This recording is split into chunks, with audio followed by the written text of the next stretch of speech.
Good evening students, मैं सी इरफान एक बार फिर आपके साथ एक चैप्टर आपके साथ डिस्कस करने जा रहा हूँ। 50 पॉइंट कैसे याद रखना है 5 मिनट में, बस वही आपसे डिस्कस करना है। चैप्टर बहुत आसान है, social responsibilities of business organisation. दोस्तों बस इतना ही याद रखना कि कोई भी चैप्टर खत्म करना, मैंने कहा कि एक इसके पेपर पे आप एक सप्लीमेंट पे लिख सकते हो और जस्ट 5 मिनट आप रिकैप करो, वो चैप्टर आपके कंट्रोल में होगा। लेकिन हाँ, सिस्टमैटिक कीवर्ड होना चाहिए, सिस्टमैटिक कुछ लॉजिक होनी चाहिए। बिना लॉजिक के आप कोई चैप्टर याद नहीं रख सकते। एग्जाम मूवमेंट की बात कर रहा हूँ, अभी तो आपको याद रहेगा लेकिन एग्जाम मूवमेंट में आप ट्रबल में आ जाओगे। तो इसके लिए ये चैप्टर यहाँ से शॉर्ट नोट एक्सपेक्टेड है, उसके लिए आपको प्रिपेयर करना है कि 2 शॉर्ट नोट आने वाले हैं, उसके लिए आपको प्रिपेयर करना है। 6 क्वेश्चन आपको याद रखना है। 6 क्वेश्चन में से आराम से आपका ये चैप्टर आपके कंट्रोल में आ जाएगा। ठीक है, मैंने हमेशा कहा है कि इस चैप्टर का आपको डेफिनेशन याद रहना चाहिए, डेफिनेशन के साथ उसके जितने भी पॉइंट्स हैं सब पॉइंट्स याद रहने चाहिए। एक्सप्लेनेशन आप कैसा भी उसके नीचे लिखो कोई फर्क नहीं पड़ेगा, लेकिन आपके पॉइंट्स सेम होने चाहिए, आपका डेफिनेशन सेम होना चाहिए। ठीक है, चलो ठीक है। आपके टॉपिक का नाम है social responsibilities of business organisation. Social responsibility business का छोड़ो, सबसे पहले आपको अपनी रिस्पॉन्सिबिलिटीज पता होनी चाहिए। आप लाइफ में इतने रिस्पॉन्सिबल बनो कि अपनी रिस्पॉन्सिबिलिटी याद कर सको कि अगर आप किसी ने आपके पीछे पैसा इन्वेस्ट किया है तो आप उसके लिए उतना कमिटमेंट पूरा करके दे सको। अगर किसी ने आपके पीछे पैसा इन्वेस्ट किया तो वो एक्सपेक्ट करेगा कि आप अच्छा रैंक लेके आओ, आपका अच्छा रेपुटेशन हो, आपका अच्छा करियर हो, आप अच्छा पैसा अर्न कर सको। तो पहले अपनी पर्सनल रिस्पॉन्सिबिलिटीज याद रखना, उसके बाद ही आप बिजनेस की रिस्पॉन्सिबिलिटीज याद कर पाओगे। कल को आप ही बिजनेसमैन बनने वाले हो। अगर आप सही हो तो डेफिनेटली आगे आने वाला बिजनेस भी सही होगा। अगर आप अपनी सोसाइटी को समझते हो, अपने फैमिली मेंबर को समझते हो कि मदर एंड फादर या ब्रदर एंड सिस्टर को कैसे हेल्प करना है या अपनी सोसाइटी में लोगों को कैसे हेल्प करना है, तो कल याद रखना आप एम्पायर खड़ा करोगे, एक बड़ा बिजनेस खड़ा करोगे तो आप एकदम सोशली रिस्पॉन्सिबल हो। तो सोशल रिस्पॉन्सिबिलिटीज का सबसे पहला डेफिनेशन बून एंड क्रूज ने डिफाइन किया सोशल रिस्पॉन्सिबिलिटीज को। बहुत सिंपल एक लाइन का डेफिनेशन है, management consideration of social effect as well as economic effect in its decision. आप कोई भी डिसीजन लो तो याद रखना सोशल, पहले सोसाइटी के बारे में सोचो एंड देन इकोनॉमिक इफेक्ट कि आपको प्रॉफिट अर्न करना है, वो भी होना चाहिए। एकदम सोशल हो जाओगे तो फिर फायदा नहीं होगा। तो आप सोशल इफेक्ट भी सोचोगे एज वेल एज अपने बारे में भी सोचोगे। तो management consideration of social effects as well as economic effects in your decision. तो ये बून एंड क्रूज का डेफिनेशन आप याद रखना। ठीक है, उसके बाद आपको क्वेश्चन आएगा नीड फॉर सोशल रिस्पॉन्सिबिलिटीज। तो आपको सिर्फ 7 ही पॉइंट याद रखने हैं। अगर आप 10 पॉइंट भी याद रखते हो तो ठीक है, 7 पॉइंट भी शॉर्ट नोट के लिए बहुत सफिशिएंट है।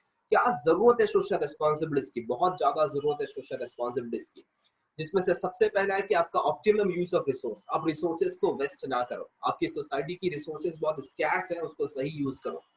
तो आप रिसोर्सेज को कभी वेस्ट नहीं करोगे, इवन घर की भी रिसोर्सेज वेस्ट मत करना, उसको ऑप्टिमम यूज करना। एंड प्रोटेक्शन ऑफ एनवायरनमेंट, आप एनवायरनमेंट डिस्टर्ब नहीं करोगे।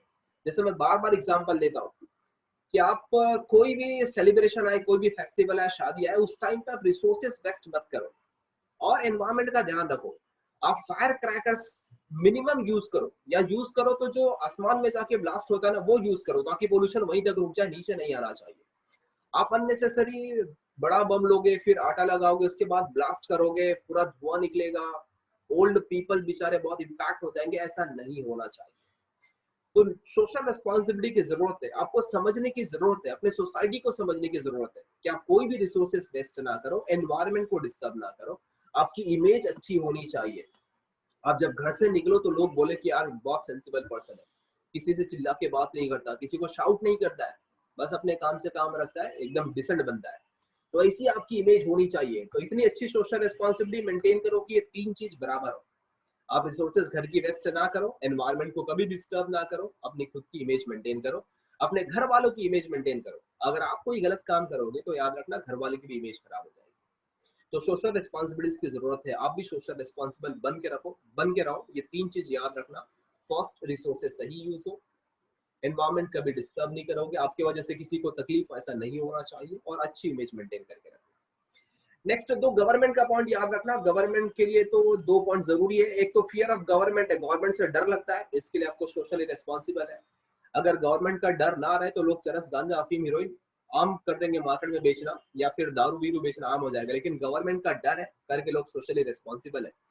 And help to government, government को हेल्प भी करना पड़ता है, खास करके इमरजेंसी में, कि अगर कोई इमरजेंसी आती है तो बिजनेसमैन इतना सोशली अवेयर होना चाहिए कि बिजनेसमैन गवर्नमेंट को हेल्प कर सके। तो हेल्प टू गवर्नमेंट।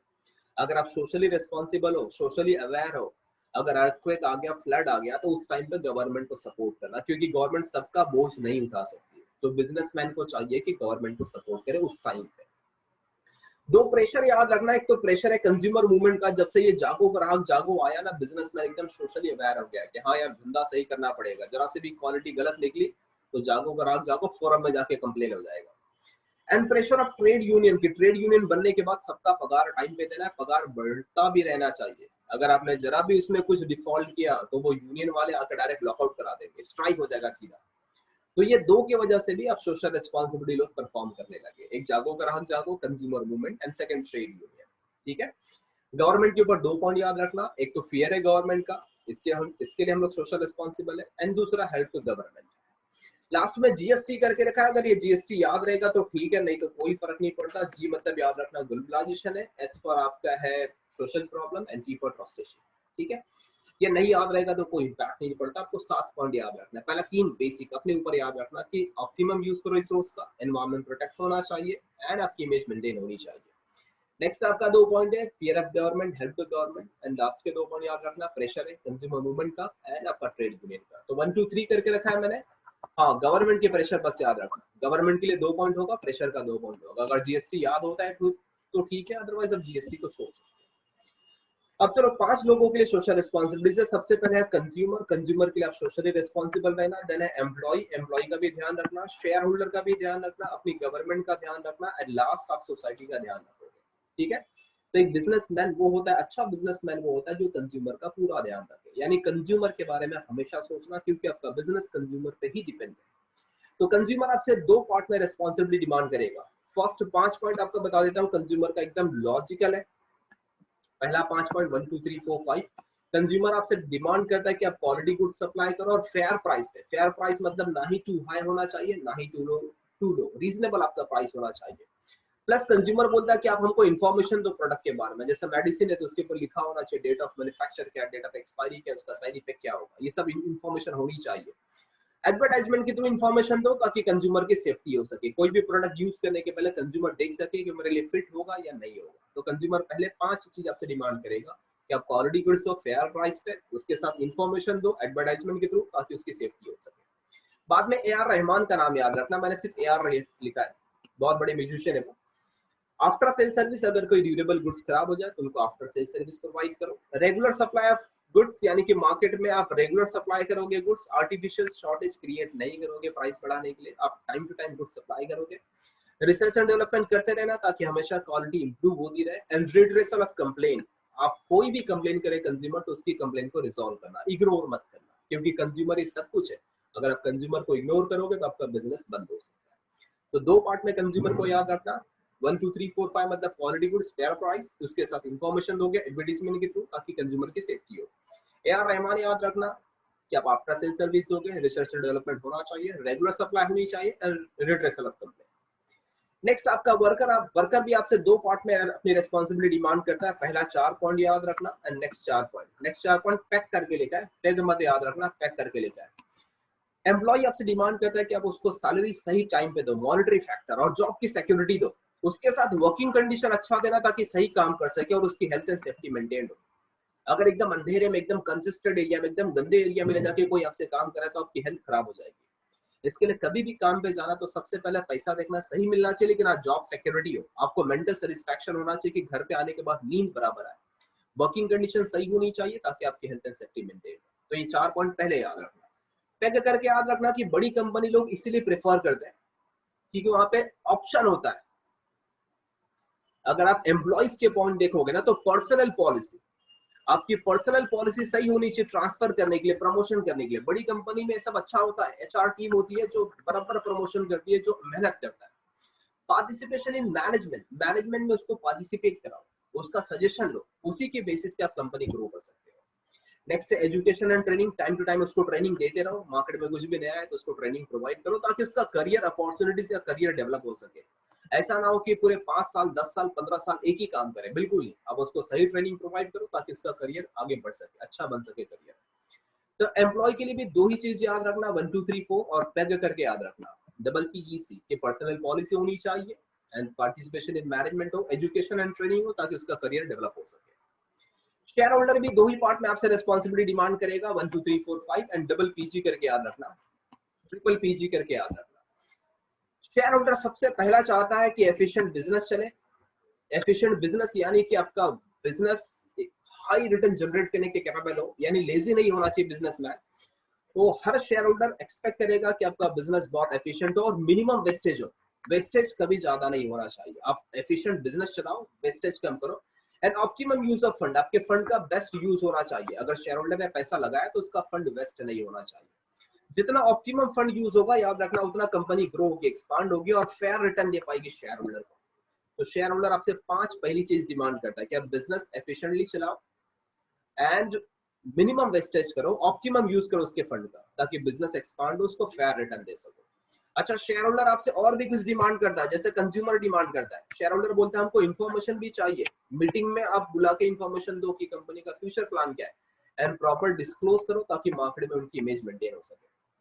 जिस कंपनी की अच्छी इमेज होती है उसका मार्केट में शेयर प्राइस भी बहुत ज्यादा होता है। तो शेयर होल्डर ये चाहता है कि आप उनको इन्फॉर्मेशन दो मीटिंग के थ्रू, मीटिंग में डिस्क्लोज करो, ताकि मार्केट में इमेज मेंटेन हो सके। हमारी गवर्नमेंट के लिए बस 7 पॉइंट याद रखना है, नेहा करके रखा मैंने पीओपी। एंड नेक्स्ट मुझे बस सोसाइटी के लिए 6-7 पॉइंट याद रखना, उससे ज्यादा याद नहीं रखना है। चलो गवर्नमेंट के लिए देखिए। अच्छा नेहा, गवर्नमेंट बिजनेसमैन से डिमांड करती है कुछ। गवर्नमेंट बेसिकली टैक्स डिमांड करती है, लेकिन उसके साथ याद रखना और भी बहुत कुछ है जो गवर्नमेंट एक्सपेक्ट करती है बिजनेसमैन से। एंड फॉर याद रखना, नो फेवर फ्रॉम गवर्नमेंट, यानी आप किसी ऑफिशियल को ब्राइब नहीं करोगे। गवर्नमेंट के किसी भी ऑफिशियल को ब्राइब नहीं करोगे, पैसा घूस दे के आप काम कराओगे, ऐसा नहीं होना चाहिए। गवर्नमेंट को बहुत नुकसान होता है उससे। तो नो फेवर, आप गवर्नमेंट से कोई फेवर डिमांड नहीं करोगे ब्राइब करके। E for earning foreign exchange, आप फॉरेन एक्सचेंज अर्न करके गवर्नमेंट को सरेंडर करोगे, ताकि हमारी करेंसी की वैल्यू बढ़ सके। हेल्प ड्यूरिंग इमरजेंसी, ऐसी कोई भी इमरजेंसी आ जाए तो गवर्नमेंट को हेल्प करना, जैसे अर्थक्वेक, फ्लड, फेमाइन, ऐसा कुछ आ जाए तो उस टाइम पे गवर्नमेंट को सपोर्ट करो।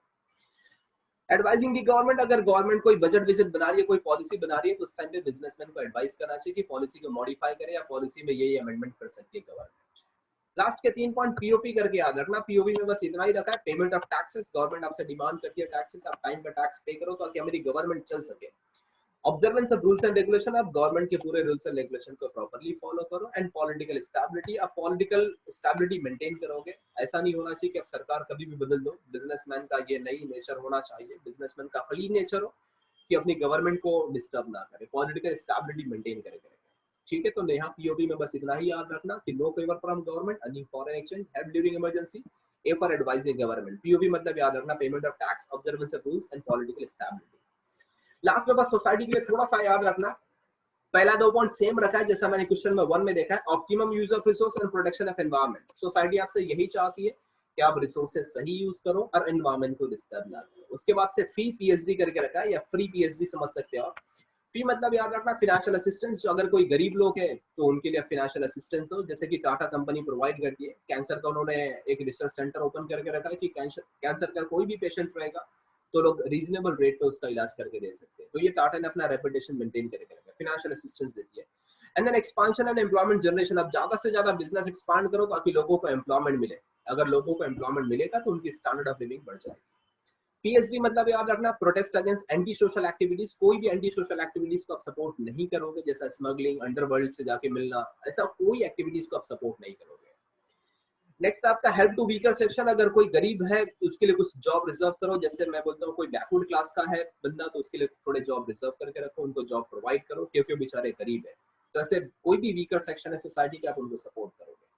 लास्ट में डेवलपमेंट ऑफ बैकवर्ड रीजन, अगर कोई बैकवर्ड एरिया है, जैसे मैं बोलता हूँ कि हमारा मुंबई बहुत फास्ट डेवलप हो जाता है लेकिन इसके आजू बाजू में कुछ एरिया बैकवर्ड है, तो बिजनेसमैन को चाहिए कि वहां पे भी बिजनेस स्टार्ट करें ताकि वो एरियाज भी इक्वली डेवलप हो सके। ठीक है, तो ये चैप्टर में आपको सिर्फ 6 क्वेश्चन याद रखना है और ये 6 क्वेश्चन इतने डिफिकल्ट नहीं है, आप चाहोगे तो एकदम आराम से याद रख सकते हो। मैंने कुछ शॉर्टकट की बना के रखा है, कुछ लॉजिक बना के रखा है। हाँ, जब पूरे 6 क्वेश्चन के आप एक्सप्लेनेशन सुनोगे तो ये याद करना बहुत आसान होता है। जिसने एक्सप्लेनेशन सुना होगा वो बहुत जल्दी इसको याद कर लेगा, जिसने नहीं सुना होगा वो नोट्स जस्ट रिकैप करके देख लेगा कि ये चैप्टर कैसे कंक्लूड करना है, कैसे याद रखना है। ठीक है, तो पहला question need for social responsibility, just 1 2 3 करके याद रखना है। उसके बाद गवर्नमेंट और 2 प्रेशर याद रखना, जीएसटी छोड़ देना। जब रेस्पॉन्सिबिलिटी की बात आएगी कंज्यूमर की तो 2 ही पार्ट में याद रखना, अपने वर्कर को भी 2 पार्ट में याद रखना, शेयर होल्डर को भी 2 ही पार्ट में याद रखना। गवर्नमेंट और सोसाइटी की बात आएगी तो जस्ट इतना ही याद रखना कि दो शॉर्टकट है, एक नया पीओबी है एंड दूसरा फ्री पीएचडी करके, तो आप एकदम आराम से सोसाइटी और गवर्नमेंट के पॉइंट भी खत्म कर सकते हो। डेफिनेशन याद रखना कि सोशल रिस्पांसिबिलिटी मतलब management consideration of social effect as well as economic effect in its decision. तो ये चैप्टर खत्म करना, ये चैप्टर याद करना आपके लिए डिफिकल्ट नहीं होगा, एकदम आराम से आप ये चैप्टर खत्म कर सकते हैं। जैसे आपने देखा है मेरा एक चैप्टर प्रिंसिपल्स ऑफ मैनेजमेंट, तो शॉर्टकट की दिया, एग्जाम के टाइम पे उसको 2-3 बार रिवाइज करो, आराम से आपके दिमाग में वो पॉइंट घूमेगा। सोशल रिस्पॉन्सिबिलिटीज बस इतना ही कि याद रखना, आपके दिमाग में ऑटोमेटिकली पूरे पॉइंट सफल होंगे, कि आपके लिए जरा भी डिफिकल्ट नहीं होगा, आप सिर्फ एक पेज पे पूरे पॉइंट याद कर लोगे। तो ये आपकी ट्रिक होनी चाहिए थियरी पढ़ने की। याद रखना थियरी का मतलब सिर्फ मेमोरी डेवलप करना है। अगर आपकी मेमोरी एग्जाम के टाइम पे आपको सपोर्ट कर देना, आप बिंदास अच्छा पेपर लिख के आओगे। लेकिन अगर आपकी मेमोरी आपको सपोर्ट नहीं की डेफिनेशन और पॉइंट के लिए, तो फिर सोच लेना पेपर फ्लॉप हो गया आपका। तो मैं बार बार हाईलाइट करता हूँ कि थियरी के सब्जेक्ट में सिर्फ अपनी मेमोरी को डेवलप करना सीखो, कि मेमोरी कैसे डेवलप होती है। ठीक है स्टूडेंट्स, मैं अगले टॉपिक में ऑफ कोर्स आपको बता दूंगा कि अगला टॉपिक 5 मिनट में कैसे खत्म करना है। ये टॉपिक भी आप 5 मिनट में एकदम आराम से खत्म कर सकते हो, लेकिन कंडीशन ये है कि चैप्टर का डिटेल थरो एक्सप्लेनेशन आपको सुनना पड़ेगा, थरो अंडरस्टैंडिंग होनी चाहिए, आपके पास नोट्स होना चाहिए चैप्टर का। आप नोट्स को एक बार गो थ्रू कर लो, उसके बाद एक पेज पे बस ये स्क्रीनशॉट ले लो, आप एकदम आराम से वो चैप्टर को रिवाइज कर सकते हो, रिकैप कर सकते हो। ठीक है, चलो ऑल द बेस्ट। अगले वीडियो में मिलेंगे एक नए चैप्टर के लिए कि 5 मिनट में ओसी का कोई भी टॉपिक कैसे खत्म किया जाता है। हर टॉपिक को आप 5 मिनट में खत्म कर सकते हो, ये मेरी गारंटी है। और एग्जाम टाइम पे मैं आपको पूरा आधे घंटे का लेक्चर दूंगा, जिसमें पूरा ओसी एक साथ मैं बता दूंगा कि पूरे पॉइंट्स कैसे खत्म करने ओसी के, यानी एग्जाम हॉल में जाने के पहले आपके दिमाग में टॉपिक होगा पूरा। ठीक है, चलो ऑल द बेस्ट। अगले वीडियो मिलेंगे नए टॉपिक के साथ।